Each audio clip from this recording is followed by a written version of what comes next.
Welcome to this explainer. Today, I'm putting on my central bank policy advisor hat to show you exactly how we manage the levers and dials of our national economy. We're getting right into the engine room today. Let's kick things off with a pretty big question. What actually happens when our economic engine just isn't getting enough fuel to keep everyone employed?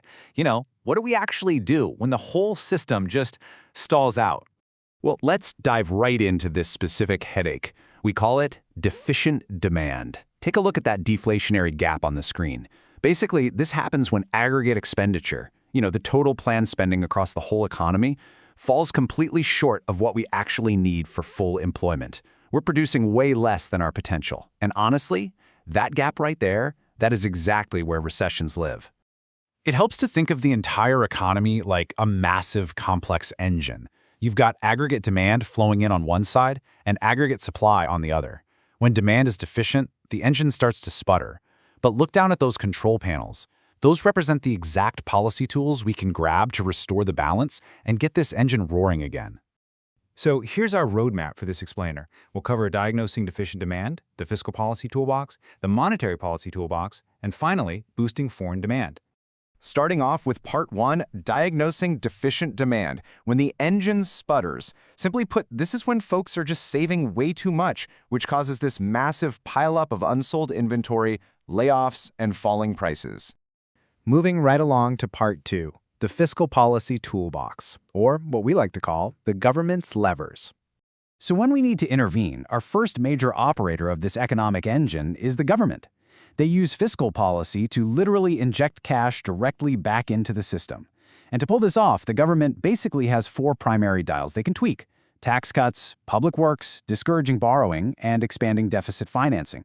The big overarching goal for all of these is just to leave way more purchasing power in your pocket so people start spending again.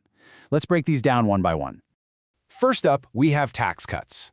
By cutting direct taxes on personal income, everybody takes home a bigger paycheck. Pretty straightforward, right? Cutting corporate taxes gives businesses a huge incentive to invest. Even just reducing indirect taxes makes everyday goods a little cheaper.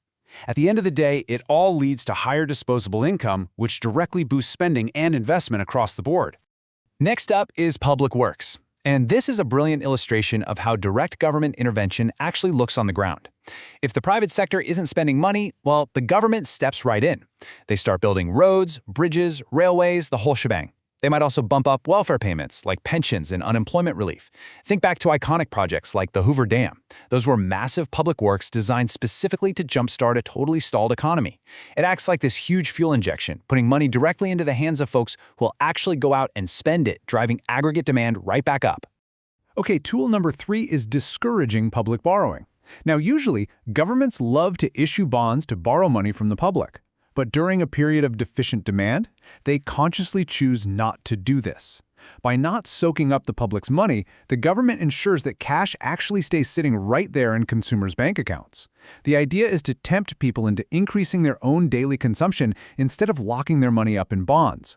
And the fourth fiscal tool is deficit financing. Yep, this is essentially the money printer goes brewer lever. By deliberately spending more than it actually takes in through revenue, basically creating new money to fund their activities, the government pushes a completely fresh wave of demand straight into an underperforming economy. All right, let's pivot to Part 3, the monetary policy toolbox. These are the central bank's dials. Now we are stepping onto my home turf, the central bank. While the government is busy handling spending and taxes, we're over here controlling the money supply and credit. We've got 3 distinct monetary levers that we can pull: lowering the bank rate, open market operations, and lowering the cash reserve ratio. We use these to make borrowing way cheaper and to crank up the flow of cash straight into the commercial banking system. So our first move, lowering the bank rate. This is essentially the interest rate that we charge commercial banks when they need loans.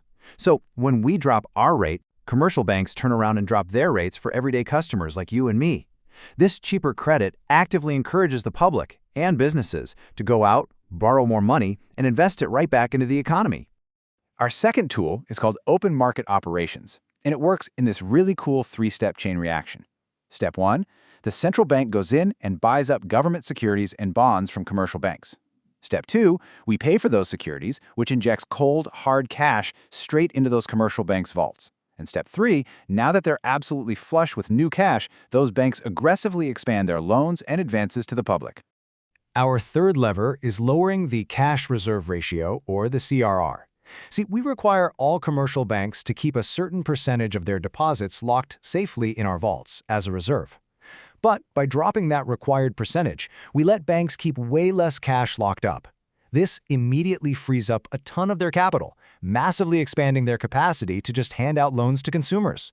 So, just to summarize this absolutely crucial distinction, the government controls the fiscal levers. They're the ones adjusting taxes and public spending. The central bank, on the other hand, controls the monetary dials. We're adjusting interest rates and bank reserves. But here's the key takeaway. Both sets of tools are working simultaneously to cure that deficient demand we talked about. And that brings us to part 4, boosting foreign demand, which is basically the international valve. Look, if domestic consumers just aren't buying, well, maybe international consumers will. The government can roll out export promotion measures. This means offering direct subsidies and tax incentives to our local exporters. That allows them to lower their prices, making our domestically made products highly attractive in overseas markets. The result of this policy is a pretty dramatic stimulation of export markets.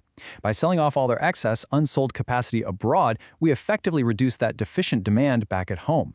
It's kind of crazy when you think about it. We are essentially importing demand from other countries just to fill our own deflationary gap.